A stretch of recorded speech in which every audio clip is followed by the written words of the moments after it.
Greetings, people. Just to let you know, the channel has not been abandoned. It's just been a very slow season. Post-Christmas or end of November, everything really wound down in terms of releases, or at least stuff that I could put out a review on. The biggest problem being that I'm not a rich person. I don't have a lot of money, so I can't afford every single little game that's been coming out. As much as I'd love to bring people live streams or even a review of H1Z1, which I've been watching personally, I just can't because I don't have a spare like $40 Australian to buy the game right now. You know, the Australian dollar took a major hit, which means a lot of stuff that I would love to review, that I would love to bring to people, it's just not possible because of the exchange rate right now. However, we are starting to break the cycle. I do have some games coming in at the end of this week, the 23rd of January. I have Saints Row 4 Get Out of Hell, or the re-elected edition, coming for the PlayStation 4. This will be the final game that I'll get in this type of reimagining, remastering, HD type thing, because, as I'll get to in a few minutes, I've got a little bit of an issue with this type of thing now. I've also got coming in February Resident Evil Revelations 2. I believe March will be Dragon Ball Xenoverse, which I've got ready there. I believe April is Mortal Kombat 10, and I believe it goes quiet a little bit, and then I've got Batman Arkham Knight coming in. So I've got a nice solid block for the next 6 or so months.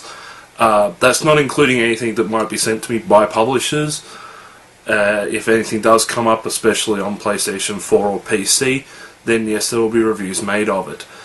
In the meantime, I do have a Let's Play series that is coming very, very soon. Basically, as soon as I get off my lazy ass and sit in front of the editor.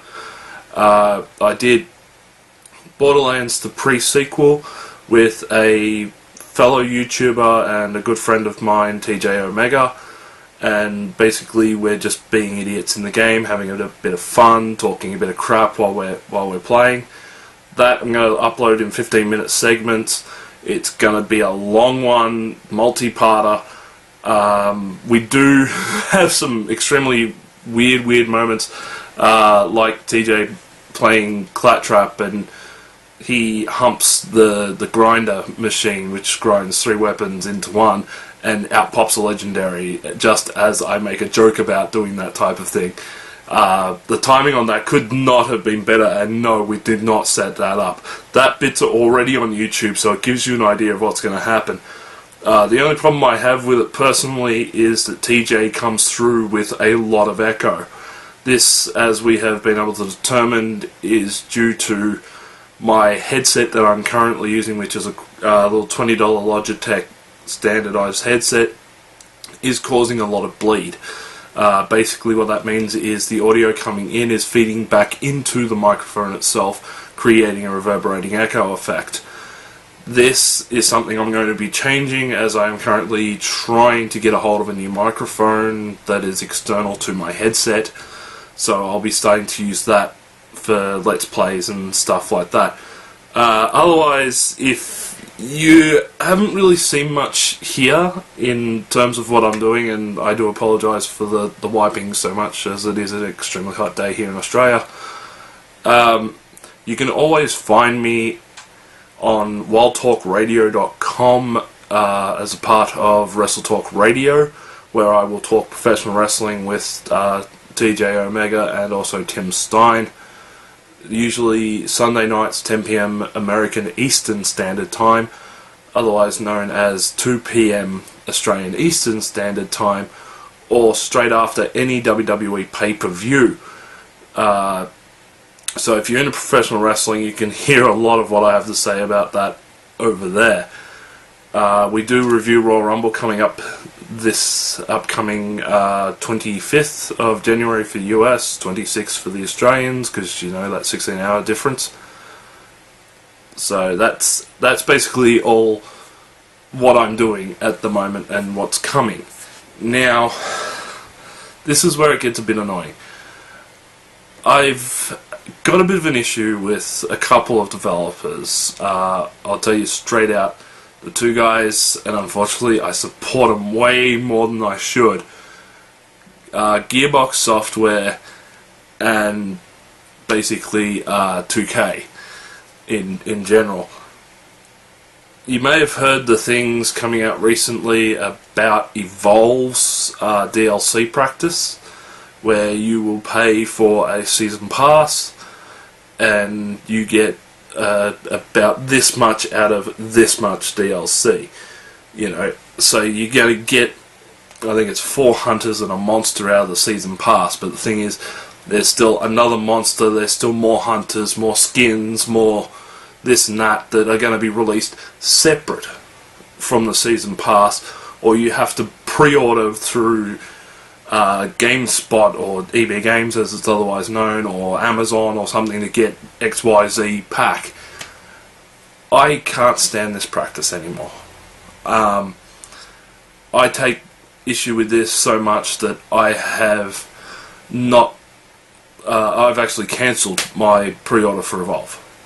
I had it pre-ordered, I was excited to get into it because my group of friends that I try to play games with, they absolutely go nuts over this type of thing, multiplayer things that we can play at LANs. This is a perfect game for it, except I'm not going to drop the money on it. I don't think dropping $90 on a game that's still only 50% released is a good practice, especially when, you know, the season pass is going to be another $35, and then you want the fifth monster, that's another $10. You want the hunters, you know, that's another $10. When a game is costing $150 to $200, then I start taking issue with it. We already pay high prices here in Australia because of our geographical location and the fact that retailers are greedy bitches.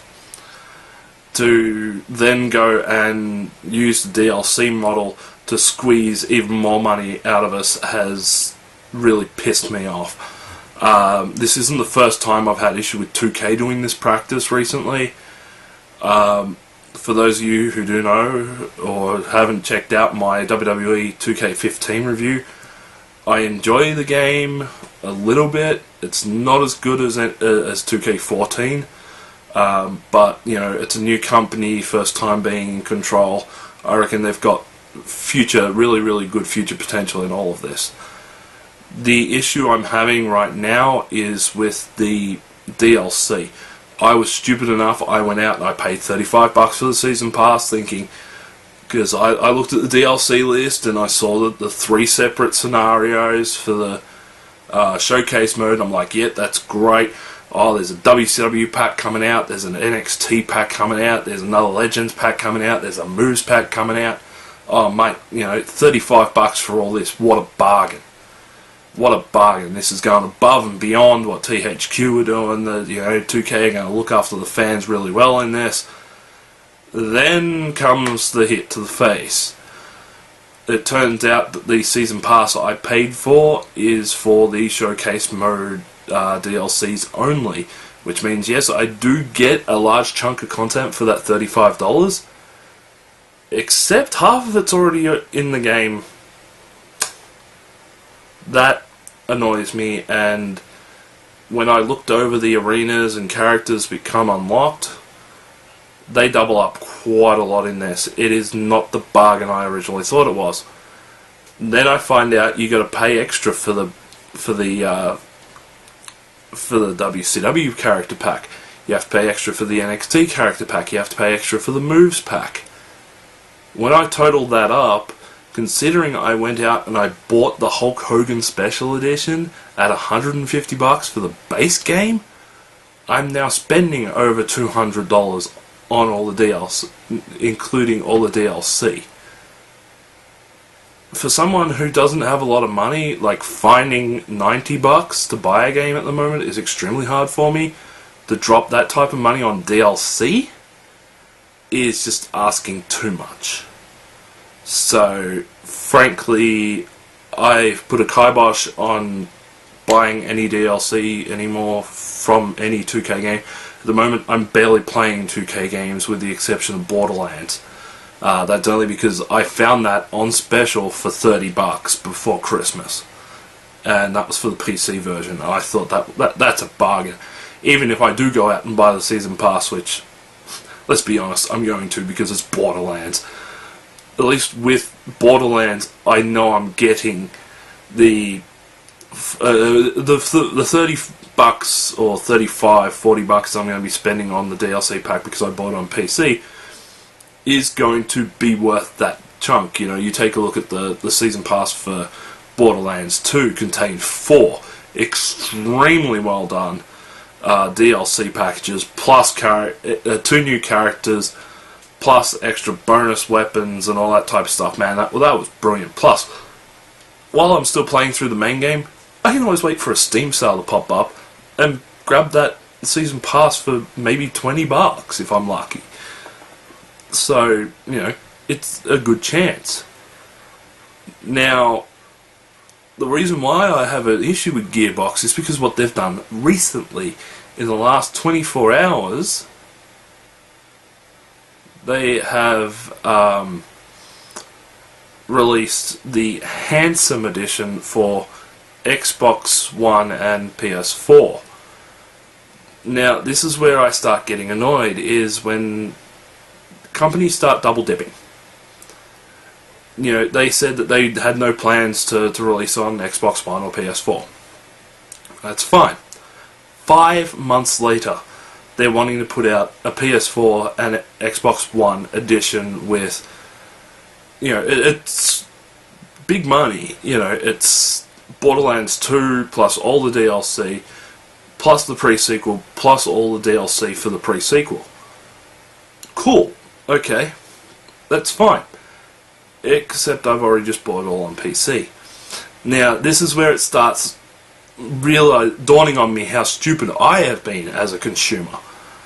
You know, I'm about to, as I've said, January, at the end of this week, I am picking up a remaster of Saints Row 4 instead of just going out and buying the Get Out of Hell standalone DLC thing, which probably would have saved me $40-$50.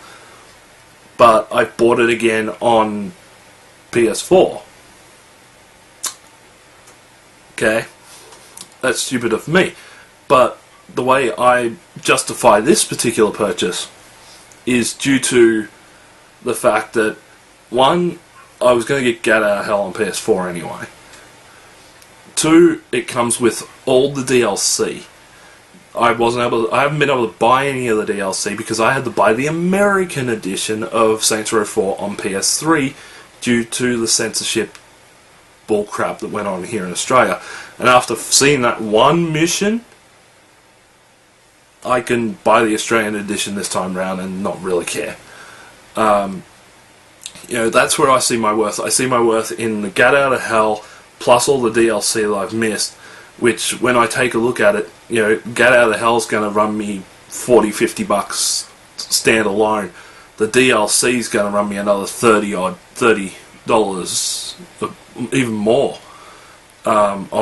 because of the Australian exchange rate. I might as well spend the extra $10 or so and get it on PS4. So that's why I can justify that one. You know, take a look at Sleeping Dogs. You know, it's one of those things that was my first review and it got big ratings. Why? Because I pointed out exactly what people needed to hear. That if you are a Sleeping Dogs fan, you'll probably buy this anyway. If you're not a Sleeping Dogs fan, you don't need to. Go buy the PS3 version. If you're just wanting a graphical upgrade, go grab the PC version. You know, I bought Grand Theft Auto 5, which I planned on doing a review on. I recorded a bunch of footage, but it ended up being wiped in a hard drive glitch. That, for Grand Theft Auto 5, I recommend people drop your PS3 version, go get your PS4 version. Why? Because that game was remastered to perfection. it set the bar for remastered games. I've just picked up, it's actually sitting on the shelf here behind me. You know, that's the Resident Evil remaster on PS3. I imported this from Japan. Why? Because this cost me $40. I got it cheap. Do I plan on buying it on PS4? Maybe, depends on what the price is. They do a $20 price point, or hell, even a $30 price point. I might grab it. Why? Because I did the PS3 version. It looks absolutely beautiful. I reckon the PS4 version's gonna push that even higher. So, you know, I might, and I'm a Resident Evil nut. You know, I even love the movies, man.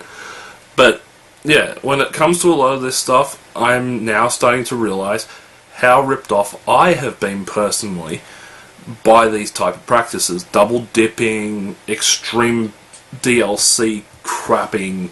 You know, you buy a season pass, you're supposed to get all the DLC that's included in it, that's meant to be included. That's what a season pass is. It is a season pass to get all the DLC at a discounted price. When you're not including all the DLC in that season pass, then you're just money grubbing. You're pulling an EA. You might as well put in microtransactions at that point. So, I do urge a lot of people, unless you haven't played Borderlands 2, unless you haven't played the pre-sequel, don't buy this remastered edition that's coming up. Grab it on PC if you're really that hard up for it.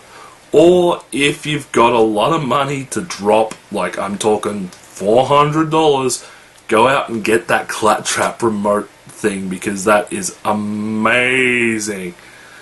I saw the trailer for it. The little Claptrap dude that you can remote control and it speaks and everything.